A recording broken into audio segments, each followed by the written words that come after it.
The Forum at 8 with Xolani Gwala. It is now 10 minutes after 8. We welcome you to the Forum at 8 here on SAFM, South Africa's news and information leader. Well, this morning we're looking at the proposal by Democratic Alliance leader Helen Zille, who has called for a new kind of political party in South Africa. Well, no shortage of responses already. Let me read some emails for you before I introduce you to my guests on the program. There's one that came through from Tsepo Moyane, who says Helen Zille's idea could actually work, but the problem with South African politicians is that they like clinging to power too much. If this coalition can be formed, they will fight for positions a lot. Helen Zille must just continue building the DA and hope that one day it will govern alone. That's an email from Tsepo Moyane. There's another one that came through from Bobby Palmer, who is asking whether, in fact, it says, please ask Helen if she thinks COPE is the party that she's talking about, and if not, why does she think not? What's wrong with COPE? What can you do in COPE to make it to the level that you think it will challenge the ANC? That's a question from Bobby Palmer, and we'll ask Mrs. Zille to respond to that question. Another one came through from Opa Tsasanyana. In fact, it's a comment. It says the call for the new party by Mrs. Helen Zille is not genuine because it's a mandate of the German Foundation, which is funding most of the political organizations, including the ANC and the DA. The carrot here is it's 200 million rand funding from the same foundations should such super party be formed. That's an allegation from Opa Tsasanyane on email. Right then, let's welcome on our lines Helen Zille, leader of the Democratic Alliance, joining us on the line this morning. Good morning to you, ma'am. A very good morning indeed. Good morning to you, Xolani. Thanks indeed, Helen. Also, we are waiting, and he will join us in a minute, Ibrahim Fakir, Manager of Political Parties and Parliamentary Program at the Electoral Institute of Sustainability of Democracy in Africa. But let's just talk a little bit about your idea here, Helen. Just take us back. What have you proposed and why? Xolani, we are sitting in a situation in South Africa where so many people who belong to very many different political parties, or who don't belong to a political party at all, or who may be entirely aloof from politics, share some core values and are being kept apart by obsolete old boundaries of political parties that have not kept up with the times and are not in touch with reality. And in the same parties, you have people who don't agree with each other at all, but are also bound together by the ties of history. And the point that I'm making is that it's time for our political parties to catch up with the voters, to catch up with the times. And then I identified 4 core principles that many people across the spectrum share and believe in. And I said that must be the basis to come together, because those are 4 overriding principles on which we can really govern and build South Africa into a great democracy. And those 4 principles are constitutionalism and the rule of law. Now, that's not theoretical, and it is very relevant to the poorest of the poor, because without curbing power abuse, without holding leaders accountable, without having checks and balances on power and the rule of law, we will never lift the poor out of poverty. So constitutionalism is a first principle. Mm-hmm. A second principle is non-racialism. Genuine non-racialism as the root of redress and reconciliation. Mm-hmm. The third is a market economy capable of growing fast enough to lift people out of poverty within a generation. And the fourth is a competent state where ability, competence, hard work, and effort are prized above political affiliation. All right. So what one wants is a competent and independent state, independent of the ruling party. All right. We'll go back to those conditions in a minute. But again, let me welcome my other guest here in the studio with me. Ibrahim Fakir, good morning. Thank you very much. We'll come to you in a minute. Let me go back again to your statement, Helen, here, because part of what you said in your speech is that any party that aspires to govern South Africa must at the very least be trusted by people from different backgrounds and offer a credible, sustainable way of overcoming the socio-economic legacy of apartheid. That is the entry-level requirement. Any party that cannot make such an offer has no prospect of governing South Africa successfully. Is that your problem in the DA, that you cannot be trusted by people from different backgrounds? Well, the DA has that problem much less than any other party. We're the most non-racial and inclusive party South Africa has ever had, and that is statistically so. We have more black members now in the DA than we have white members.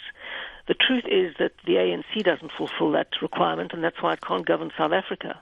Now, obviously, there isn't any party that fulfills that requirement entirely, and that's why I'm calling for the realignment. But most certainly, I believe that if we just continued in the DA, as Tsepo said, Tsepo Moyane, if we just continue step by step, it'll take much longer, but we will make it happen. What I want to do is make it happen more quickly because we're in a race against time in South Africa. But you seem to be answering yourself in the very same speech where you say, in South Africa, where our political affiliation tends to be ingrained in our psyche, it is especially difficult to take the leap required. It is like asking people to give up part of their identity. Are you asking people to give up part of their identity? And is that possible? I'm saying that one's identity shouldn't be framed by one's political affiliation. Now, I believe very strongly that everybody must be free to choose their own identity and not have it imposed on them by others. They must be free to say, this is who I am, this is what I believe in, and these are the values that I hold. What I'm saying is that all individuals who hold the values that I set out belong together in the same political party. And we need to take that leap because our identity really is determined by our values and not by the chains of a party that we have been told is the one that can express our values and our vision. And I think it's very important for everyone to analyze that and to say, well, how do we build the future? Obviously, we want to honor the past. We want to honor the past profoundly. The great leaders who fought for freedom and who struggled, absolutely, they are everybody's icons. But while we honor the past, we really have to own and build our future. And that can be done on the basis of those four principles, and that is what we can achieve if we work together. Now, on a practical level, you have in mind a sort of a super party that brings together all opposition parties, or are you also even considering the ANC?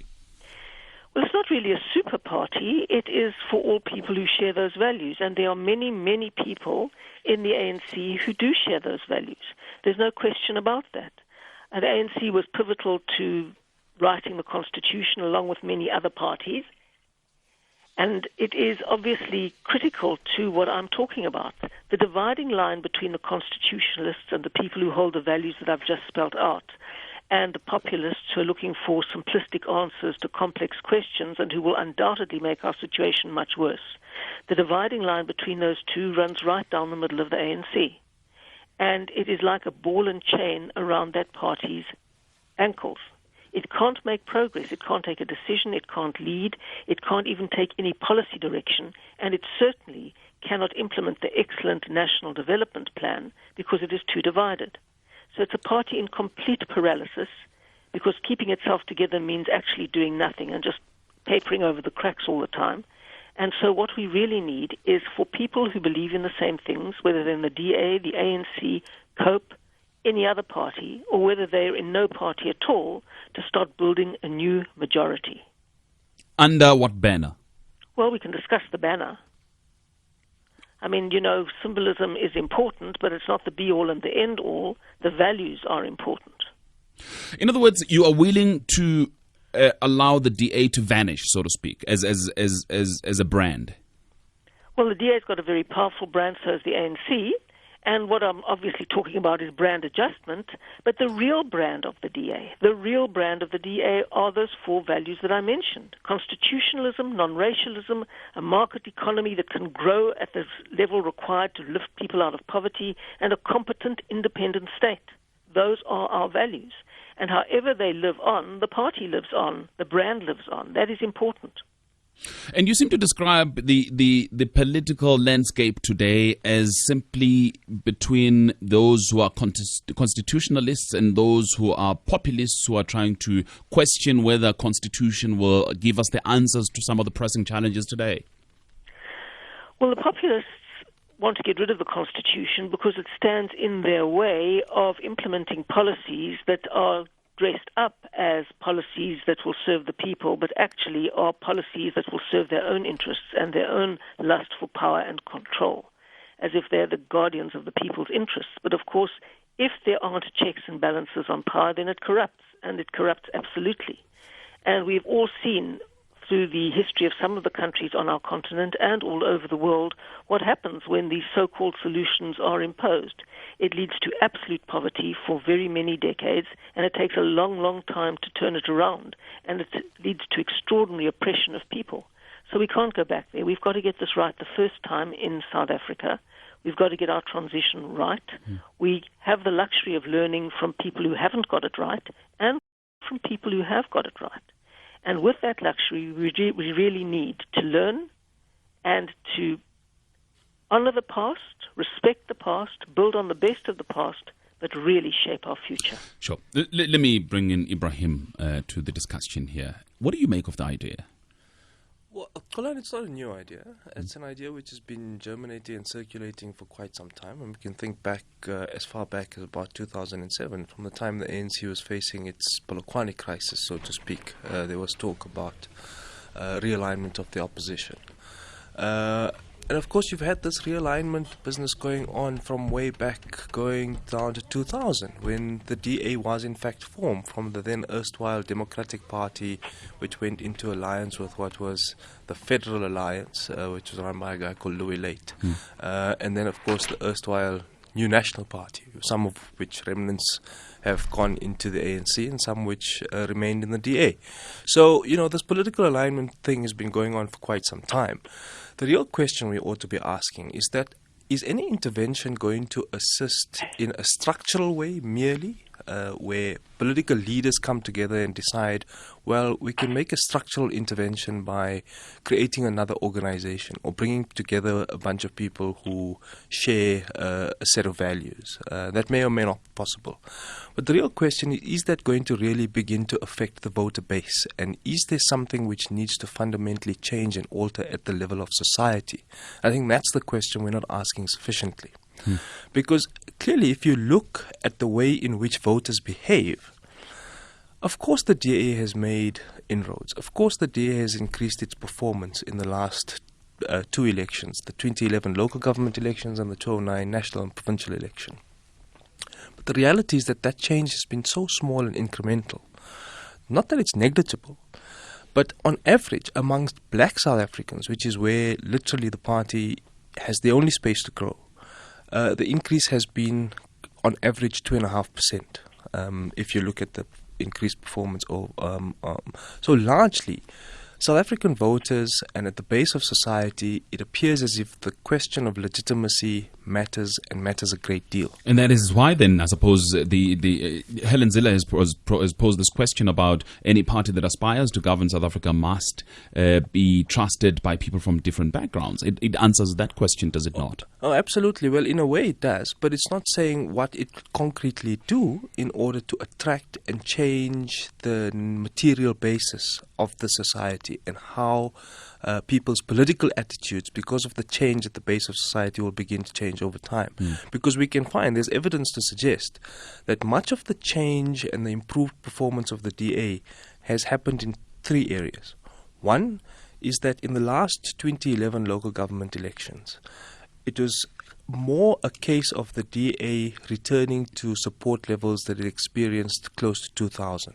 So, because they had an incredible dip come 2006. There was a beginning of improvement in the national provincial elections in 2009 and a steady increase from there in 2011 in the local government elections. But largely that was because of voter turnout. So they managed to get those people who supported them, who didn't in fact come out to vote in large numbers, to in fact come out and vote. So voter turnout was one big advantage for them.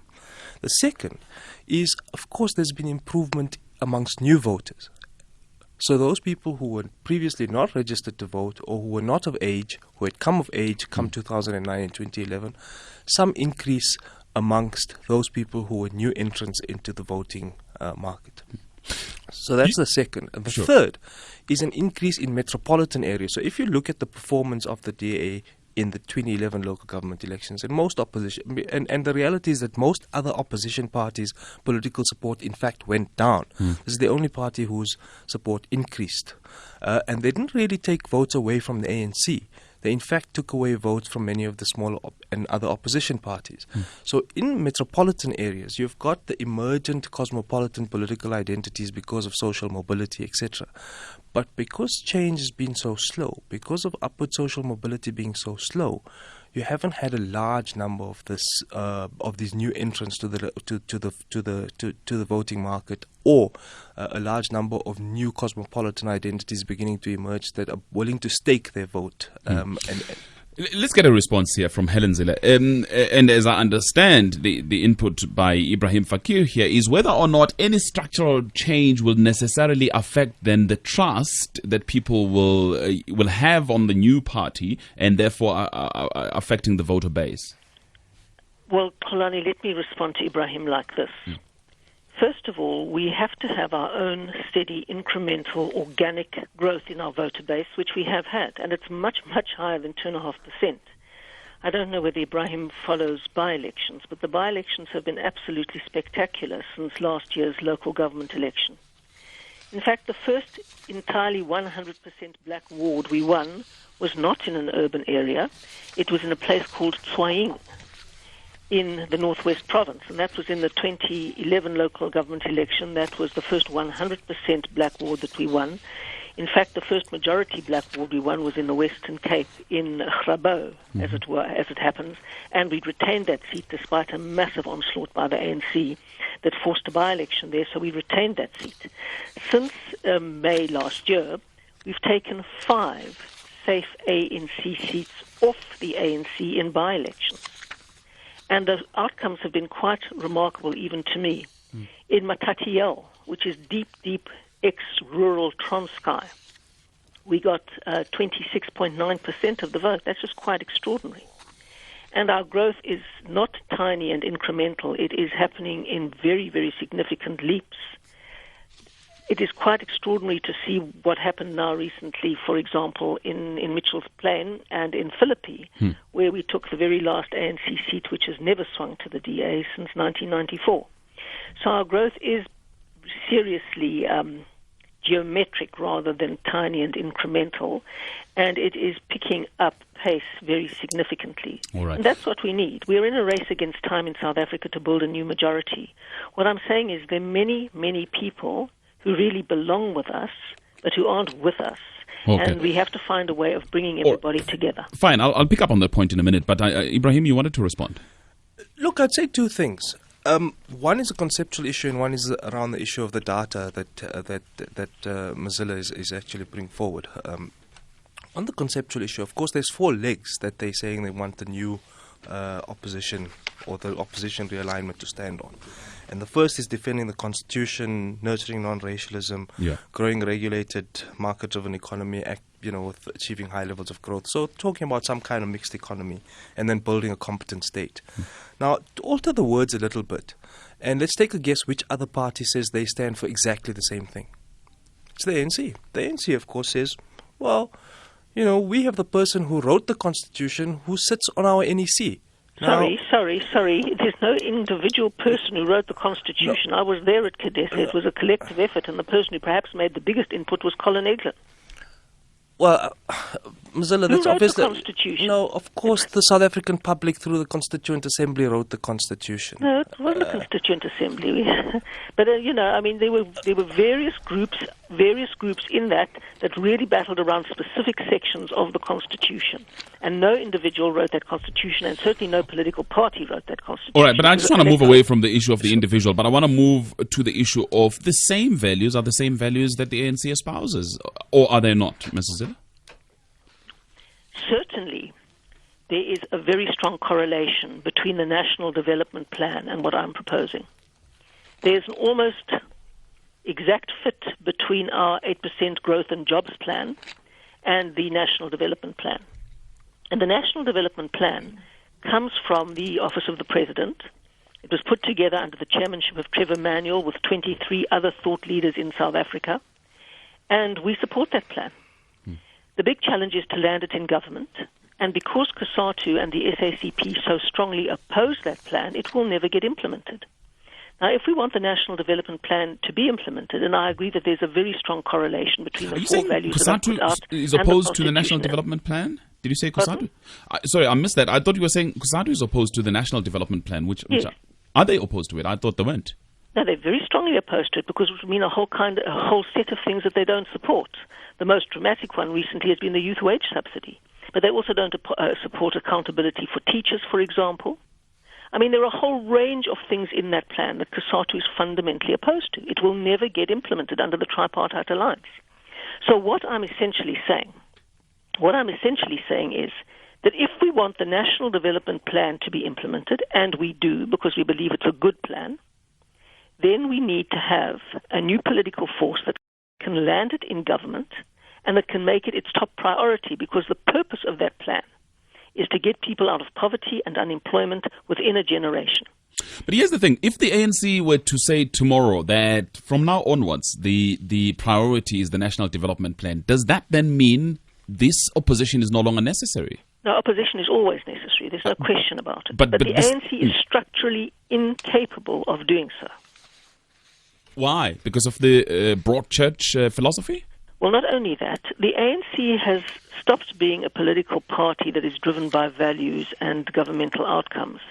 It is a conglomeration of factions all fighting for office because of the patronage that comes with office and the networks and the cadre deployment and the personal enrichment and the tenders and the contracts. It is power for money's sake, not power to implement a policy platform to achieve a better society. Okay, I need to take the news. I need to take news, but the ANC is going to say the person who's leading this process sits in our National Executive Committee. Trevor Manuel is our member.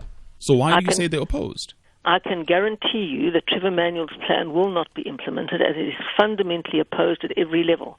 It was very interesting that at the National Policy Conference of the ANC, not a single resolution or debate focused on the National Development Plan. It was all around issues like nationalization of the mines, like confiscation of property without compensation. That was the entire ANC policy conference. It didn't breathe a single word or take a single resolution about the National Development Plan. Okay. I need to take the news headlines, but also there's Lesiba in Limpopo, Gift in Port Elizabeth, Anela in Pretoria, Mike in Cape Town. They are all waiting on the line, but also a whole lot of emails have come through. gwalax@sabc.co.za. SMS is at 34701. We'll continue with the discussion in a moment. First up, though. Thank you very much, Sigelelo Mkabatele. Of course, we're talking at this time to Helen Zille, leader of South Africa's opposition, the Democratic Alliance, and here with me in the studio, Ibrahim Fakir, manager, political parties and parliamentary program at the Electoral Institute for the Sustainability of Democracy in Africa. Let me read one or two emails. I know that Fakir wants to respond, but I'm going to come to you in a minute. But let me just see what people are saying here on email. Somebody says people who join DA are desperate, not necessarily to say they support DA. I know a few guys who joined DA because they are unemployed. The truth of the matter is a white man and black man will never trust each other. Helen knows this. We are only praying to God to remove these Polokwane comrades so that we can have a reputable leadership in the ANC. That email not signed. Another one came through from, let me see, this is a very long one from Zimasi, but let me take this one from Doligas Bia, Epizana. Helen may have a point, particularly on her 2 or 3 lines, but firstly she must propose to her white counterparts to be willing to return back our land, address the inequality in South Africa as a result through which it's their own making, propose the use of black people, especially the marginalized, to defend the property of her white groups. She may very well be correct that black people are in numbers in the DA ranks, but such domination of DA by blacks is misguided, in that they are made to believe that it's for them or about them, which is not the truth. That's Doligas Bia Epizana. Another one, just perhaps a final one in this session. It comes from Kwezi Jonas. Looking at the recent EE numbers, and that is employment equity, I find it hard to believe Mrs. Zille takes Africans seriously. I commend her for the great work that she has done in the Western Cape, but the racism that is suffered by many people at the hands of whites and coloreds has reduced black people into hotel and restaurant servants in the Western Cape, especially Cape Town. The ANC at least sees me not as third-class citizen despite corruption. For that I will never vote for any white party. I'd rather vote for the IFP. That's Kwezi Jonas. Right, 1 or 2 calls, then my guest will come through. Lesiba in Limpopo, you first. Good morning. Oh, good morning, Pepeta. This is Lesiba from Hawakwan in Limpopo. Good evening to Premier and Ibrahim Fakir as well. Yeah, hi, go ahead. Yes. You see, this is not the first time Helen Zille is making such a call. This kind of a call has been circulating for some time. And if you check the timing of it, once the ANC is preparing for the National Elective Conference, there is this kind of a call. Now, they did it when we are going to Polokwane, and they are now doing it because we are going to Mangaung. Always where there is a succession debate, you will see the robust discussion that are taking place within the ruling party. And other people who misreading the situation in the ANC, they will see it as a big differences that are appearing, and they will like to take this opportunity calling for merger of opposition in order to unseat the ANC. That is not going to work. This is a clear indication of Helen Zille inability to grow beyond the Western Cape, because she realized that she can't grow beyond what is serving in the Western Cape and other municipalities outside the Western Cape, because all the support that has been targeted has been reached, because for a party to grow, you must call for the black voters, of which is going to be very difficult to do that. Let's Lisiba in Limpopo. Sure, Lisiba in Limpopo, thank you. Let's take Anele in Pretoria. Hello, Anele. Good morning, Polani, and good morning to Madam Premier and Ibrahim Fakir. Yeah. I think, Polani, for me, the issue of genuine non-racialism, it should not be an issue where it's still an issue of decoration or dressing in as far as DA is concerned, because by admission of Umamu Helen Zille, DA has got large numbers of black people, but in their leadership structure, in her own cabinet, in the national parliament representation of DA, that is not reflected. But on the issue of the realignment of opposition parties, I would want to ask her, what would be a glue that would make opposition parties stick together? Would it have to be an ideological orientation? What makes them? What would be able to iron out? What are the issues that make them get nearer to one another policy-wise, or they would unite on the basis of just agreeing to take the ANC down? What would be the significant fundamental issues that they would identify as the issues that must unite them in order for them to be effective? All right, Anele in Pretoria, thank you. Let me take one last call here before I get responses. Mike is in Cape Town. Hello, Mike. Honey, I've just got a suggestion that there is a fundamental problem which we never talk about, and that is that none of the politicians see themselves as accountable to the electorate. They all see themselves as accountable to the party. Until we move from that pure proportional system and have water or constituency MPs, we're always going to have the sort of problems we have now.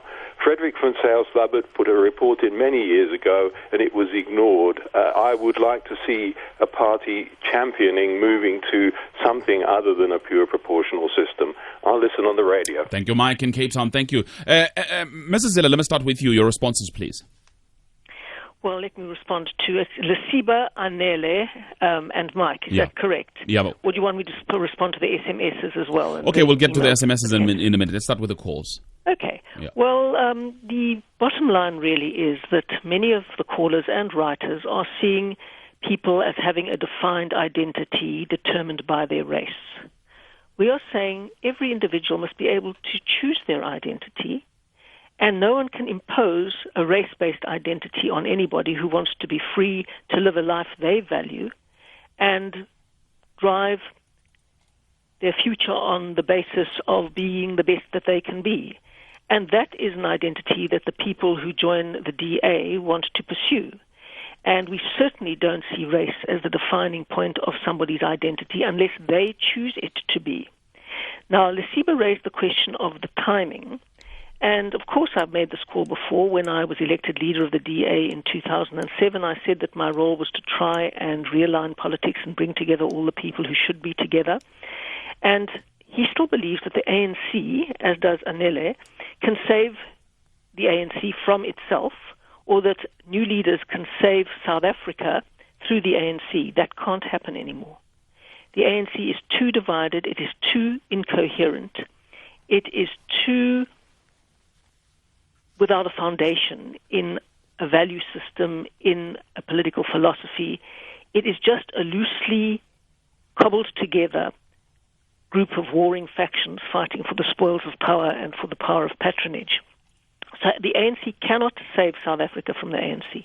No matter who the leaders are, it is a red herring, and a change of leadership only perpetuates the idea that the ANC can save South Africa, which it really can't. Genuine non-racialism, Anele, yes, we are certainly committed to that, and more of our young leaders are black leaders in the DA who happen to be there because they're outstanding. We've had black leaders elected in open forums across the board, starting with our parliamentary leader, Lindiwe Mazibuko, continuing with Sizwe Mchunu, who's our leader in KwaZulu-Natal.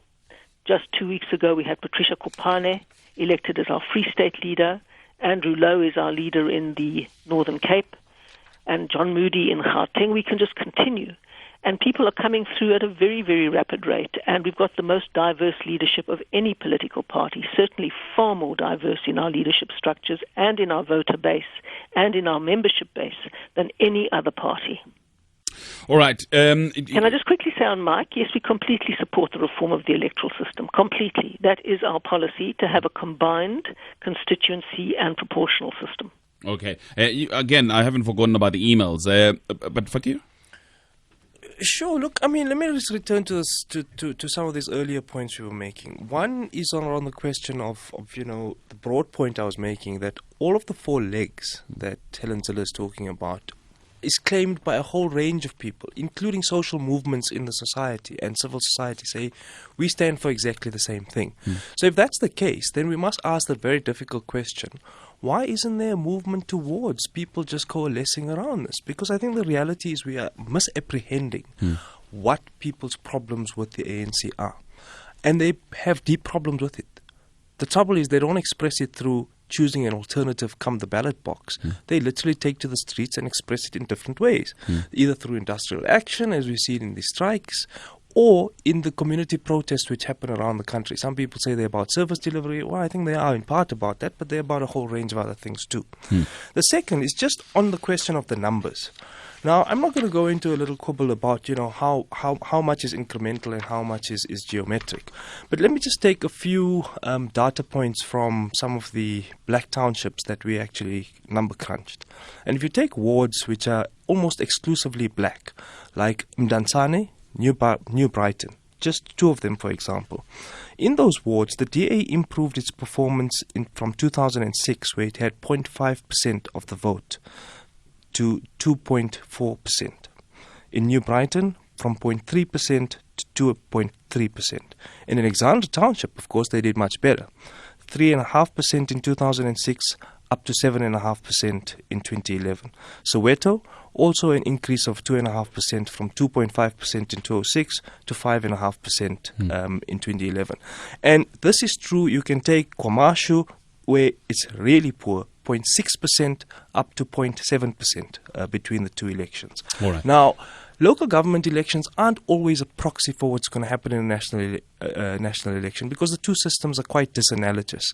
Now, of course, there's been an improvement, steady improvement in or by-elections in wards that the DA has contested, and they've done phenomenally well. But the reality is this. If you're talking about two broad churches which are going to start coalescing around certain ideas, one which says we stand for these four things, another bunch which says we stand for exactly the same four things, and then they engage in this contest.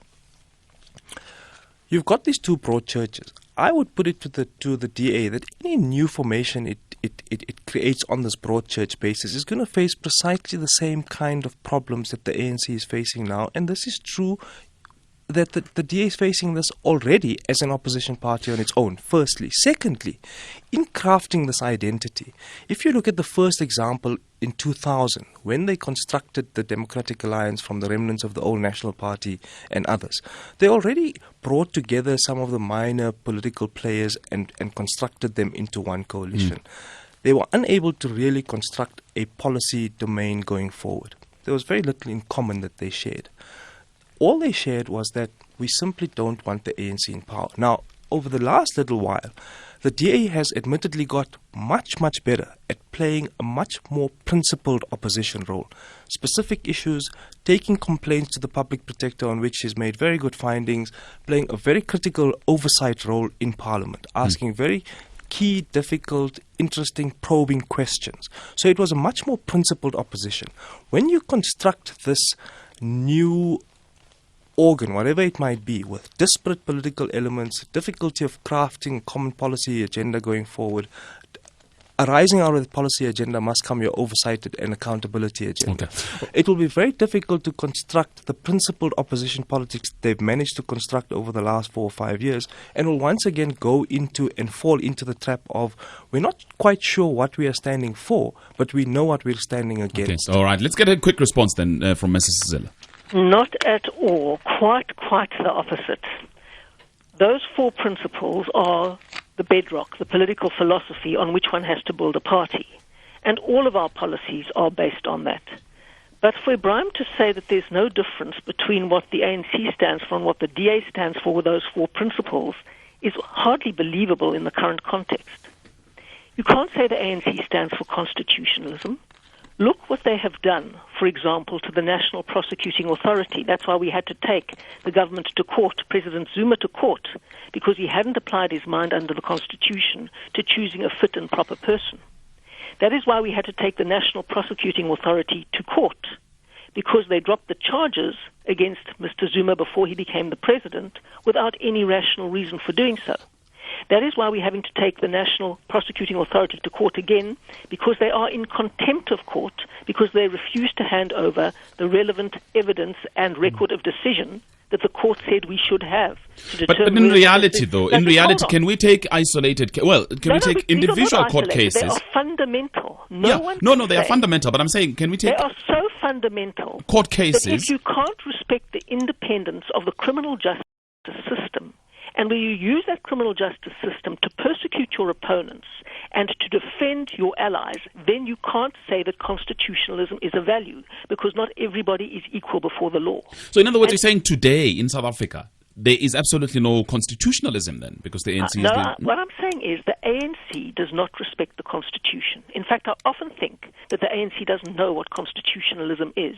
So nobody can say that the ANC respects the Constitution or respects the values of the Constitution. But it sounds contradictory. There are many people inside the ANC who do. But it's contradictory, because at the beginning you said yourself that they were part of the discussions and the negotiations for the Constitution. Yes, that doesn't mean to say they support it or respect it today. So along the way, things have changed. Yeah, just very quick one, Fakir, before I take the line. Look, I think we're missing the point. Remember, the earlier point I was asking is, can a structural intervention work? And the structural intervention I'm talking about happens in 2 ways. One is the construction of a new structure, a new opposition political party, a realignment, however you want to call it. The second is structural interventions through the way that Helen Zille has been describing, going to court, making complaints to the public protector, using the institutional edifice to extract a degree of accountability and a degree of oversight. That's all appropriate.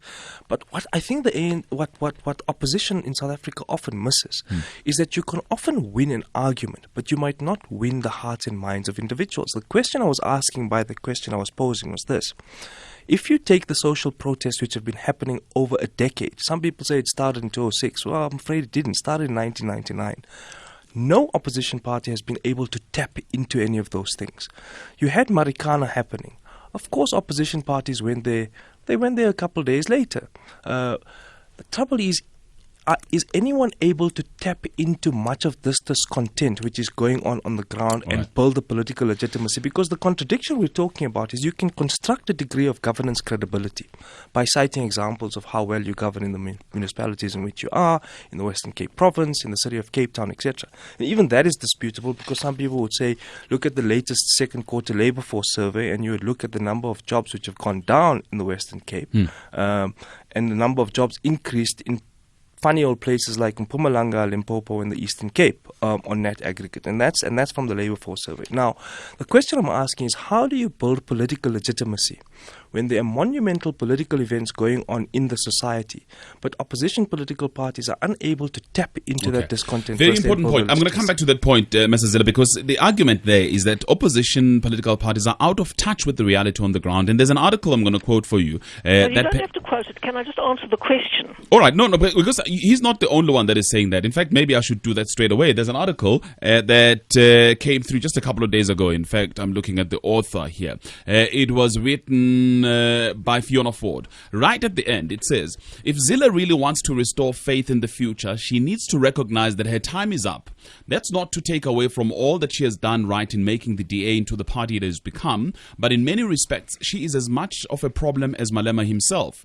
From opposition sides of the spectrum, and albeit in different ways, they are both guilty of holding back on the opportunities that are presenting themselves as millions of South Africans begin to consider their options amid the chaos of successive ANC-led governments. Until someone who is more in tune with SA steps up and leads the DA, the Malemas and the Zumas of this world will continue to trample on that critical window of opportunity. That's their winning card, their legitimacy among the masses, on the back of which they are making undeserved inroads. Her lack of legitimacy is her blind spot. If Marikana was a metaphor for South Africa, which I do believe it was, Zille and her party ought to realize that either she or they are woefully out of touch. That's the point I wanted to make. Well, I haven't read that article or seen it, and thank you for reading it to me. But the bottom line is this. There are many protests and there are many social movements within civil society, all mobilizing around their particular issues. And civil society is very important in a democracy. But the critical thing is, to make a democracy work, one has to be able to change power through the ballot box. And it is crucial for people to be able to make a decision on their vote on the basis of understanding that they have the power, and that one party, if it is convinced that it will always stay in power, no matter how badly it governs and no matter how corrupt it is, if that party can always rely on people's votes because people believe they can change it from within, then the downward spiral will continue for many, many years to come. The big challenge for an electoral institute and for many others is to enable people to understand that they can switch their vote because they have the power. And they can't change anything through a toy. They can certainly change something through their vote. And so people in social movements should continue with the social movements, with civil society and all the other things they're involved in, but they should also play in the power space, which is what they must use their vote for. And we can build a new majority that isn't only cobbled together to be anti-ANC, but is together to stand for all the big ideas that the struggle was fought around and that our Constitution stands for. Okay. And on the platform of those ideas, we can build the strong policy we already have, and we can win elections and govern better and save South Africa's democracy. That is what it's about. I need to take a break. I'll come back and take one or two last calls just to wrap up. The Forum at 8 with Xolani Gwala. Let me take one or two calls, just wrapping up. Gift in Port Elizabeth, thank you for your patience. Very briefly for me, please. Hi, Xolani, and hi to your guest, and also to Premier Helen. In fact, Xolani, in the same article that you just made a quotation written by Fiona, she further alludes that the DA's leader's silence on Marikana attests to a lack of legitimacy with majority. But lastly, Xolani, I think aligning the opposition flank will not do it for either, or at least in the immediate future. I think the idea of parties holding hands with Xolani, I think history has shown us that mergers were fraught with conflict and personality differences, and I think that's a challenging part. But lastly, Colin, I think Madam Zille raised the issue of constitutionality, but the very same leader is always questioning the outcomes of the report of the public protector. I remember the issue of Cape Town on the communications tender. The way she responded, I think that shows that there's a lot of hypocrisy on her part. Thank you. Quickly, let's go to Alec in Johannesburg. Alec, in a couple of seconds for me. Kalani, you know I'm not a man of few words. Just make it very brief. Break your own record. Quick one. I'd like to know if Helen Zille has read Joseph Stiglitz's book called The Price of Inequality.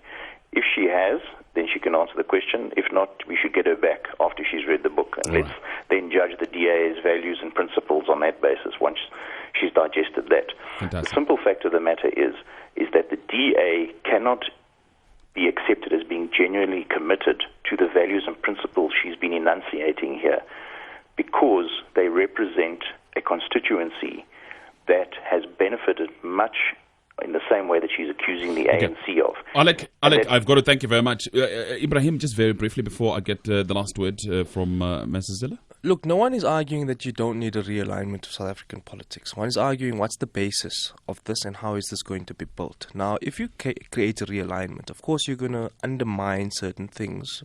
For one, multipartyism. So you're going to get away with the plethora of political parties and concentrate them in two sort of big parties which work across the divide. So you'll reduce diversity, you'll reduce the degree of representativity, makes a smaller menu of options available, so therefore less choice. But on the other side of the divide, I mean, there's a good point to be made about the fact that even though you've got this proliferation at the moment, their political effectiveness and policy effectiveness is in fact weak. So they can't agglomerate and demand good oversight. They can't exercise and extract accountability. So we shouldn't fetishize the proliferation of opposition parties and simply say that that's good for diversity. Of course, the legitimacy factor is the factor which actually matters. Second is we can't crudify the idea of identity politics. It's not just about race. Let me put it to you this way. You put a black candidate and you put from the DA and you put Jeremy Cronin, or in the past you took Joe Slovo and someone who may not have been in the ANC. And guess what? People would support the white individual, not because it's simply a crude identity game. Identity is much more complex than just race. Let's get the last word then from Mrs. Zille. Well, we have a plan in both the DA and the National Development Plan that I believe, if properly implemented by a competent state and by partnerships with the private sector and all individuals, that can get South Africans out of poverty within a generation. That must be our overriding objective. Those who believe we can do it need to come together and do it. It doesn't undermine our role as an alternative opposition party in any way. And in fact, we should become a governing party, and through this strategy, we can become a governing party to do what is best for South Africa. Are there positive responses, just very quickly? Oh, very positive. 99% are very positive. From political parties? Well, I don't speak to political parties individually. I mean, the point is, and this is a point that really must come across, Xolani, I'm talking to every single South African, not political parties. And every single South African that emailed me this morning would really, really like to interact with you, but unfortunately I'm completely out of time. Ibrahim would also like to interact a little bit more, but completely out of time. Sigalalo Mkabadeli is going to be very angry at me if I continue with this discussion. Sigi, it's... Thanks, Xolani. I've forgiven you already. Forgiven you already. Forgiven you already. Forgiven you already. Forgiven you already. Forgiven.